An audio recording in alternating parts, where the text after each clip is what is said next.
Hello friends, કેમ છો બધા? સ્વાગત છે તમારું મારી આ ચેનલ ધ સેવિકા વેમાં. તો આપણે નક્કી કર્યું હતું કે આપણે 1 થી 7 જુલાઈનું કરંટ શોર્ટમાં જોઈશું, અને જે આપણે મુખ્ય સેવિકાને લગતું હશે ખાસ એ જ જોઈશું. આમ તો એવું કંઈ ફિક્સ હોતું નથી કે પછી આમાંથી જ પૂછાય કે આમાંથી જ પૂછાય, પણ છતાં પણ આપણે એનાલિસિસ દ્વારા એટલું વિચારી શકીએ કે જે હેલ્થ રિલેટેડ હોય એના પોઈન્ટ વધારે આવી શકે આપણામાં. તો એ પ્રમાણે જે આ 1 થી 7 જુલાઈ અંતર્ગત જે પણ યોજના હોય કે પછી જે પણ નવી સ્કીમ બહાર પાડવામાં આવી હોય એ વિશે હું આજે અમુક ફેક્ટ લઈને આવી છું. તો એ ન્યૂઝ આપણે જોઈ લઈએ. તો હેલ્થમાં છે આભા કાર્ડ. તો આભા કાર્ડ એ શું છે? તો આભા કાર્ડ છે પીએમ ડિજિટલ હેલ્થ ઇકોસિસ્ટમ અંતર્ગત 14 આંકડાનું ઓળખ કાર્ડ છે. તો આભા કાર્ડમાં શું હોય છે? તો આભા કાર્ડમાં મેઇન મેડિકલ ડેટાનો ડિજિટલ સંગ્રહ થાય છે. એટલે કે આપણે જે પહેલા કેસ પેપર કઢાવતા હતા એની જગ્યાએ હવે આ આભા કાર્ડ હોય છે, અને એ આભા કાર્ડમાં જ જે આપણે કોમ્પ્યુટરમાં એનો નંબર નાખીએ 14 આંકડાનો, તો આપણી આખી હિસ્ટ્રી એમાં ખુલી જાય છે. તો એનાથી જે ડોક્ટર હોય છે એમને પણ આગળની જે બી માહિતી હોય એ મળી જાય છે, અને આપણને બહુ સગવડતા રહે છે. પછી આવે છે પીએમ હેલ્થ કેર ટ્રેકર. તો એ હાલ ગાંધીનગર ખાતે શરૂ કરવામાં આવેલું છે, જે છેવાડાના જે લોકો હોય ત્યાં સુધી આ સ્વાસ્થ્ય યોજના પહોંચાડવા માટેનું ડિજિટલ ડેટાબેઝ છે. તો આ પણ તમારે યાદ રાખવાનું છે કે PM family health care tracker શું છે? તો સ્વાસ્થ્ય યોજના પહોંચાડવા માટેનું ડિજિટલ ડેટાબેઝ છે. એની શરૂઆત ક્યાંથી થઈ છે? તો કે ગાંધીનગર ખાતેથી. ગાંધીનગર મહાત્મા મંદિર ખાતેથી એનું ઉદ્ઘાટન કરીને શરૂઆત કરવામાં આવી છે. નેક્સ્ટ છે હેલ્થ પાસપોર્ટ પોર્ટલ. તો એ હેલ્થ પાસપોર્ટ પોર્ટલ શું છે? તો જે દર્દીઓ છે એના દ્વારા વિશ્વના કોઈ પણ ખૂણેથી મેડિકલ હિસ્ટ્રી ડોક્ટર જોડે શેર કરવાની આ સુવિધા છે. એટલે કે દર્દી હોય અને કોઈ બીજા ડોક્ટરને કોઈ પણ જગ્યાએ રહેતા હોય, મતલબ વિશ્વના ક્યાંય પણ ખૂણે રહેતા હોય, તો એનાથી આપણે આ શેર કરી શકીએ છીએ આપણી માહિતી જે હેલ્થને રિલેટેડ હોય. નેક્સ્ટ છે રેવા. રેવા શું છે? એ છે રેવન્યુ વોઇસ આસિસ્ટન્ટ. તો ગુજરાત મહેસૂલ વિભાગનું એઆઈ આધારિત વોઇસ પોર્ટલ છે, જેમાં આપણે આપણી સ્થાનિક ભાષા એટલે કે આપણી માતૃભાષામાં જ આપણા સવાલોનો જવાબ મળે છે. નેક્સ્ટ છે વીબી ગ્રેઇન પોર્ટલ. તો આ વીબી ગ્રેઇન પોર્ટલ શું છે? અનાજ સંગ્રહ, વિતરણ અને ફૂડ સિક્યુરિટી માટે જે આ રિયલ ટાઈમ ડેટા મેનેજમેન્ટ છે. એટલે આવું સવાલ આવી શકે કે ફૂડ સિક્યુરિટી માટે હાલ આપણે રિયલ ટાઈમ ડેટા મેનેજમેન્ટમાં કયું પોર્ટલ શરૂ કરવામાં આવ્યું છે? તો આ નામ યાદ રાખજો, વીબી ગ્રેઇન પોર્ટલ. નેક્સ્ટ છે દીક્ષા પ્લેટફોર્મ. તો દીક્ષા પ્લેટફોર્મ છે આપણે જે સ્કૂલોમાં શિક્ષણ મળતું હોય છે એનામાં ઈ કન્ટેન્ટ છે એ પૂરું પાડવાનું રાષ્ટ્રીય સ્તરનું વન સ્ટોપ ડિજિટલ ઇન્ફ્રાસ્ટ્રક્ચર છે. બીજું આપણે જોઈએ છે કે આપણે વિકસિત ગુજરાત @2047 એવું ચાલે છે. એટલે કે 2047 સુધીમાં આપણું વિકસિત ગુજરાત થઈ જવું જોઈએ. હાલ આપણે જે છે વિકાસશીલ કહેવાય, એટલે વિકાસ ચાલુ છે એમ. ઇન્ફ્રાસ્ટ્રક્ચર અને ઇકોનોમિક રોડમેપમાં શું છે જોઈ લઈએ. તો જે નવો ગ્રીનફિલ્ડ હાઈવે પ્રોજેક્ટ છે એની શરૂઆત થઈ છે. તો એ શું છે? તો થરાદથી અમદાવાદને જોડતો એક્સપ્રેસ વે છે, જે ઉત્તર અને મધ્ય ગુજરાત વચ્ચે પ્રવાસ સમયમાં નોંધપાત્ર ઘટાડો કરશે. એમાં એ તો 3.5 ટ્રિલિયન જેટલા જે ઇન્ફ્રાસ્ટ્રક્ચર છે, ઇન્ફ્રાસ્ટ્રક્ચર અને રોજગારીનો નિર્માણનો લક્ષ્યાંક રાખવામાં આવ્યો છે. નેક્સ્ટ અભિયાનમાં જોઈએ તો છે હાલ નમો વાંચન અભિયાન, જે રાજ્યની શાળા અને ગ્રામ્ય લાઇબ્રેરીઓમાં પુસ્તકો પૂરા પાડી વિદ્યાર્થીઓ અને યુવાઓમાં જે વાંચન સંસ્કૃતિ છે એનો વિકાસ કરવાનો છે. નારી શક્તિ આપણા માટે મેઇન જે મુદ્દો કહી શકીએ એ છે કે નારી શક્તિ, સશક્તિકરણ, સન્માન અને નેતૃત્વ. તો એમાં શું છે? તો સીલેબ્સ એપ. સીલેબ્સ એપ હાલ શરૂ કરવામાં આવી છે, જેમાં નવો બિઝનેસ જે મહિલા શરૂ કરવા માંગતી હોય, જે મહિલા ઉદ્યોગ સાહસિકો છે એના માટે આ પોર્ટલ લોન્ચ કરવામાં આવ્યું છે. એટલે કે આ પ્લેટફોર્મ લોન્ચ કરવામાં આવ્યું છે, જેમાં મેન્ટરશિપ અને ફંડિંગ માટે ડાયરેક્ટ કનેક્ટ કરવામાં આવશે અને એમને સહાય આપવામાં આવશે.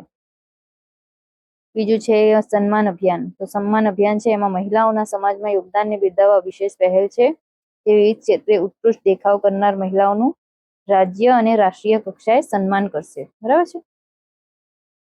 નેક્સ્ટ છે યોગીની સ્મશાન ગૃહ. તો યોગીની સ્મશાન ગૃહ છે એ હાલ એક આપણી અનોખી સામાજિક પહેલ છે, જેની શરૂઆત અમદાવાદ ખાતેથી થઈ છે, જેમાં ગુજરાતમાં સૌ પ્રથમ મહિલાઓ માટેનું સ્મશાન ગૃહ છે અને એનું સંચાલન છે એ સંપૂર્ણપણે મહિલાઓ દ્વારા જ કરાશે. તો આ એક અનોખી સામાજિક પહેલ ગણાય, કેમ કે આપણે પહેલા જોતા હતા કે જ્યારે સ્મશાન ગૃહમાં કોઈને લઈ જવાના હોય છે તો હંમેશા પુરુષો જ જતા હોય છે, મહિલાઓને એટલું બધું એ સાઈડ જવાનું બી હોતું નથી. અને જે પુરુષો જતા હોય છે એની પાછળ જ ઊભું રહેવાનું હોય છે. તો આ એક અનોખી પહેલ ગણાશે હાલમાં જે સ્મશાન ગૃહ ચાલુ કર્યું છે, અને એનું નામ પણ તમે યાદ રાખજો, યોગીની સ્મશાન ગૃહ, અને સ્થળ અમદાવાદ. બરાબર છે.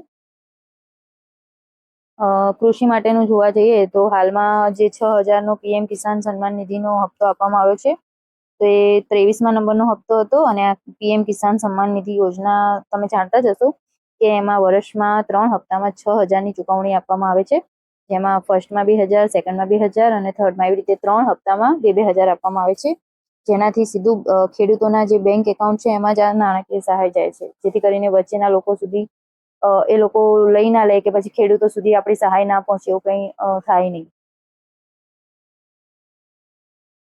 નેક્સ્ટ છે એમએસએમઈ ક્રેડિટ ગેરંટી સ્કીમ. તો એમાં જે લોકોને નાના ઉદ્યોગો કે એવું કંઈ કરવું હોય તો એ લોકોને કોઈ પણ વસ્તુ ગીરવે મૂક્યા વગર જ 5 કરોડની મર્યાદામાં લોન મળશે, અને આનાથી આપણે એમએસએમઈ સેક્ટરના વિકાસને વેગ મળશે.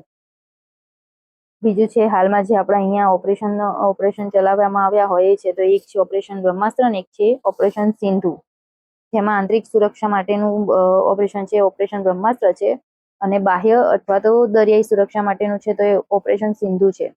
તો ઓપરેશન બ્રહ્માસ્ત્રનો લક્ષ્યાંક એ છે કે જેમાં આતંકવાદ અને નક્સલવાદ વિરુદ્ધ સઘન કાર્યવાહી કરવામાં આવશે, અને રાષ્ટ્ર વિરોધી જે પણ પ્રવૃત્તિઓ હશે એને ડામવામાં આવશે.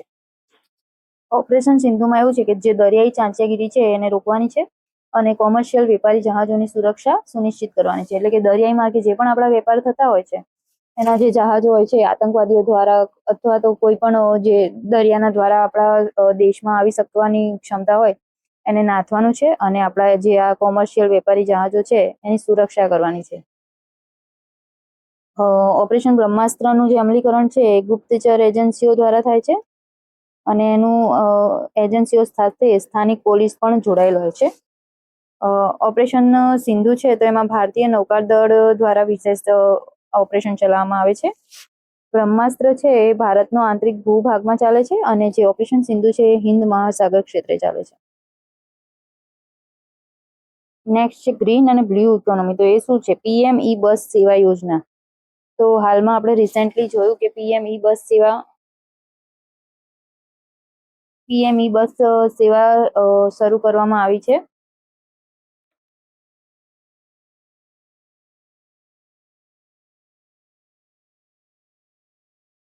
પીએમ ઈ બસ સેવા છે એ પબ્લિક પ્રાઇવેટ પાર્ટનરશિપ હેઠળ મોડલ હેઠળ જ એ ઇલેક્ટ્રિક બસોને શરૂઆત કરવામાં આવી છે, જે આપણા પર્યાવરણને અનુકૂળ રહેશે.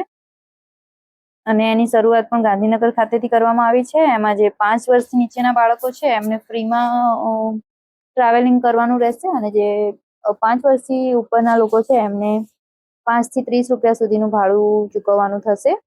અને હાલમાં 15 દિવસ માટે આ ઈ બસ સેવા છે એની અંતર્ગત મુસાફરી ફ્રીમાં આપવામાં આવે છે.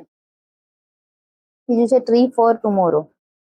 તો આપણને બધાને ખ્યાલ છે કે હાલ આપણે કેટલા બધા અભિયાનો ચાલે છે આપણા પર્યાવરણની રક્ષા માટે. તો આપણા અમદાવાદમાં પણ છે કે ટ્રી ફોર ટ્રિલિયન, પછી છે એક પેડ માં કે નામ. તો આ છે ટ્રી ફોર ટુમોરો, જેમાં ક્લાઇમેટ ચેન્જ સામે લડવા અને રાજ્યોમાં ગ્રીન કવર વધારવા માટે નાગરિકોની ભાગીદારી લેવા માટે થઈને એમાં વૃક્ષારોપણને પ્રોત્સાહન આપવામાં આવે છે. તો વૃક્ષારોપણ કરીશું તો આપણને જ એનાથી ફાયદો થશે, અને આપણી ભાવિ પેઢી પણ એનાથી સુરક્ષિત રહેશે. નેક્સ્ટ છે બાયો E3 મિશન. એમાં શું છે? તો બાયો મેન્યુફેક્ચરિંગ અને બાયો ઇકોનોમી મિશન મંજૂર થયું છે, જેમાં બાયો આધારિત ઉત્પાદનો દ્વારા હરિયાળા વિકાસને વેગ મળશે. એટલે હાલ આપણે જે પણ આ અભિયાનો ચાલી રહ્યા છે, આ ટ્રી ફોર ટુમોરો છે, પછી આ બાયો E3 મિશન છે, બ્લુ રિવોલ્યુશન છે, તો આ બધું આપણા પર્યાવરણને બચાવવા માટેની જ એક પહેલ છે. તો બને તો આપણે પણ એમાં યોગદાન આપવાનું, અને ક્યાંય વૃક્ષારોપણ કે કંઈ પણ થાય તો આપણે એમાં પણ ભાગ લઈ શકીએ છીએ, અને એમાં આપણી જે ભાગીદારી છે એ નિભાવી શકીએ છીએ. બરાબર છે, જેનાથી આપણને જ ફાયદો થવાનો છે.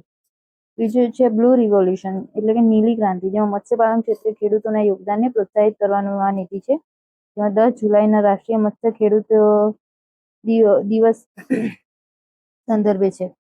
બરાબર છે. તો હાલ આપણે આટલા સવાલો જોયા છે, અને નેક્સ્ટ હજી થોડા બાકી છે, કે જેમ કે અમૃતપાન અભિયાન શરૂ કરવામાં આવ્યું છે.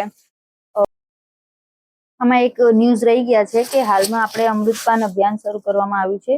તે એક સામુદાયિક સ્વાસ્થ્ય પહેલ છે, જેનું અમૃતપાન અભિયાન છે એનો હેતુ એ છે કે શિશુનો જે પ્રારંભિક પોષણ છે, સ્તનપાન છે અને માતાના સ્વાસ્થ્ય પ્રત્યે જે જાગૃતિ ફેલાવવાનો આપણો અભિગમ છે એના માટે અભિયાન ચાલુ કર્યું છે. તો તમે એનું નામ યાદ રાખજો કે અમૃત પાન અભિયાન, બરાબર છે. એની શરૂઆત પણ આપણા ગાંધીનગર ખાતેથી જ થયેલ છે.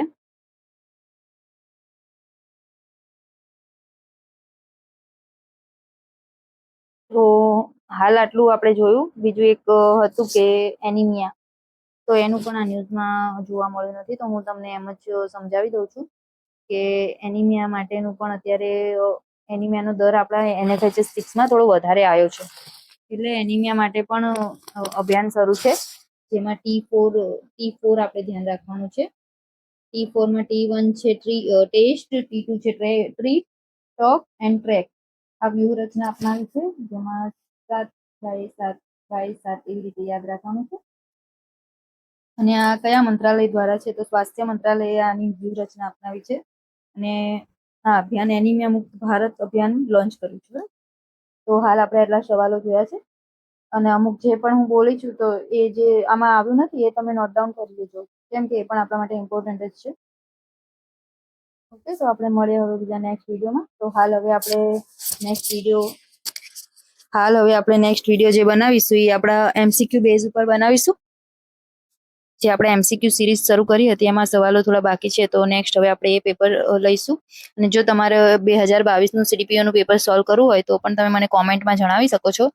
તો આપણે હમણાં 2026નું પણ આવ્યું છે અને 2022માં બી જે સવાલો પૂછાયા હતા એ પણ આપણા બહુ જ કામના છે.